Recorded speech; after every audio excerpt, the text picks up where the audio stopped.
All right, we should be live now. What's up, ladies and gentlemen? As you can see, I'm wearing the stocking cap, and that's because it's not so nice out here anymore. And I'm only bringing that up because there is god-awful weather throughout the country, but mostly over on the East Coast. Check that out before you set your baseball lineups today, because we're going to get some likely postpones, maybe a couple of delays in there. Weather is a legit major issue on this slate. No doubt about it. Luckily, we have a bunch of games, so it is possible to just avoid it all, which I like. Yeah, and also it is mainly around the East Coast, so it's all early games too. Yeah, exactly. Like it sucks, and there's a lot to deal with. But like I said, like you don't have to deal with it. There's plenty of other games on the slate. I mean, if you think about it, and you really, really, really think about it, the worst part about it is my Brewers probably get rained out, and there's no Bucks on tonight. So, like, what am I supposed to do? Yeah, that is the worst part when you think about it. Maybe I'm sure everybody listening to this is super concerned about that. Yes, sure. What you should be concerned about is clicking on the link to the website below and grabbing yourself a weekly or monthly membership, because we got two sports rolling right now, and both weekly and monthly memberships get both sorts. Sports, not sorts. I can't talk today. Subscribe to the station if you're new to it. Do what the Terminator would do. Give it the thumbs up. Let's talk about pitching. Let's talk about today's cover boy, and what I can only assume is going to be only defined as overwhelming chalk with Garrett Coltrane today. He's a top 2 DFS pitcher with Jacob deGrom in the best matchup in DFS with the Detroit Tigers. Huge chalk, fade at your own risk. The best argument you can make for fading him is that, like, you want to load up on one of these, high-priced offenses like the Chicago White Sox. I can get the argument for that, but he's just legit a really tough fade today, because it's really difficult to imagine him not getting 20. 40 is like a real thing he can do today. We talked about your boy Bieber as a get-right spot yesterday. Well, he went out there and dominated Detroit because Detroit's god-awful. They're just a terrible baseball team. And with lots of weather issues and not great pitching options, it makes it even harder to get away from Cole today. Yeah, exactly. Not only is Cole in a great spot, the best pitcher on the slate, but we don't have a lot of other good options. And a couple of the other guys we like are probably going to be ruled out because of the weather.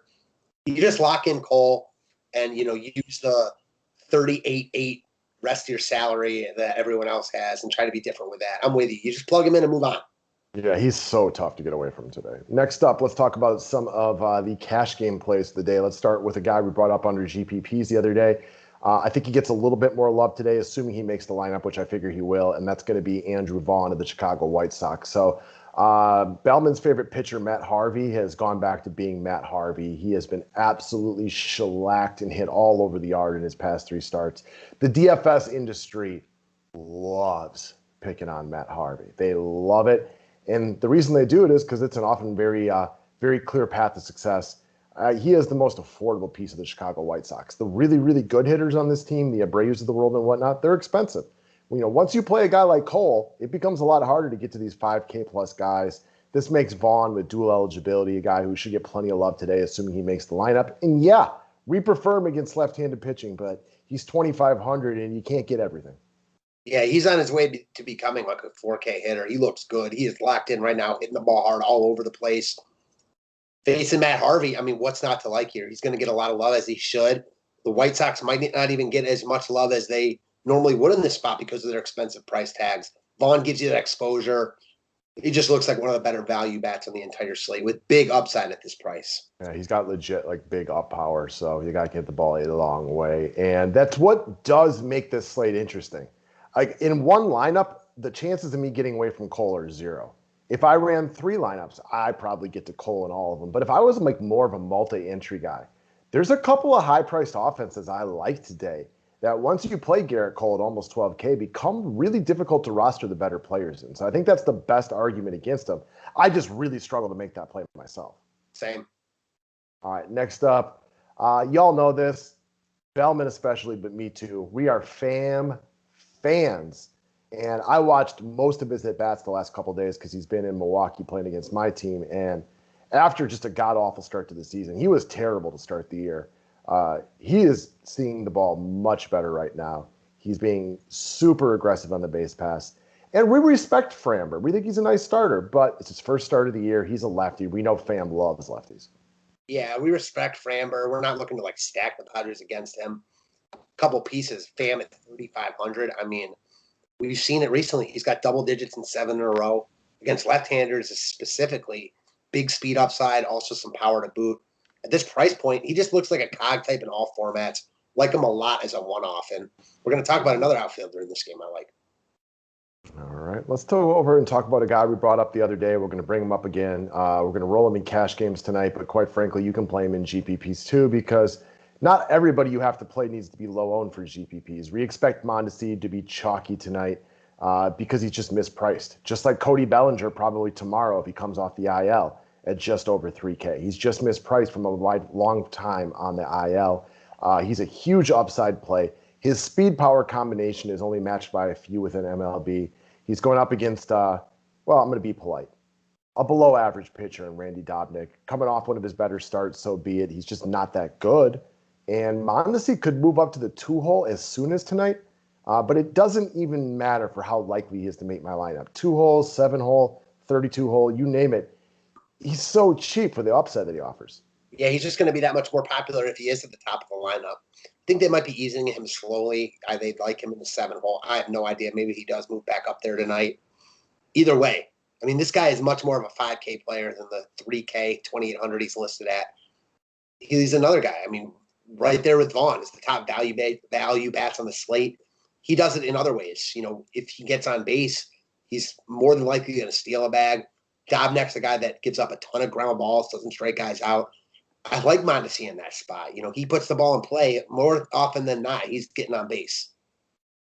Think about like Mondesi, and for those of you guys who maybe don't follow baseball as closely, so we didn't see it a lot last year because he was one of the guys who had a bad COVID season.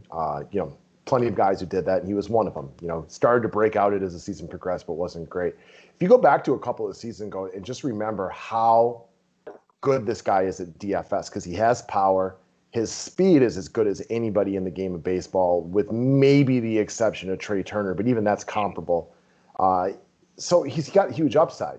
If every player in baseball played 162 games at the end of the year, I believe firmly that Mondesi would rank in the top 10 for 25-plus point DFS games. Yeah. You know who he's a lot like from that perspective? Byron Buxton. Yeah, I would say Buxton has a little more power, and Mondesi is a little more aggressive on the base pass. Just other than that, they are a lot alike. How good they are. They both seem, have been inconsistent, and they've missed time with injuries. But when they're both like healthy and on their game, they've both got top 10, top 5 upside. Buxton probably a little bit higher, but just because of the power. But I'm with you. I mean, both those guys, top 5 maybe. Yeah, they have big games, and I don't know when Mondesi's first big game is coming, but there's absolutely no reason it couldn't be tonight. And even if it's not tonight, like at 2,800, you don't need that much out of him. Like legit, like a walk, steal second, score a run, and you're like, okay, 9 points off 2,800, I'm good. Yeah, exactly. Amen to that. All right, next up, speaking of upside players, Kyle Mother Tucker playing well. Got 7+ DK points in 7-10. You got San Diego out there tossing Dinelson Lamet tonight, who is a good pitcher, but he's not long for this game. They are easing him in this season. His pitch count is lower. San Diego had to tax their bullpen the last couple of days. There was extra innings. Blake Snell's start didn't last very long. So you get Lamet, who's good, but like one at bat against Lamet, who's also much harder on righties, doesn't talk me out of Tucker. And then you're getting into their bullpen, who had to really be used a lot the last couple of days. Lamet also can give up stolen bases, Tucker runs. So, yeah, I mean, if this were a full game of Lamet, I'd still be interested at this price tag. Maybe I wouldn't be bringing him up on the video, but it's not a full game of Lamet. It's one at bat.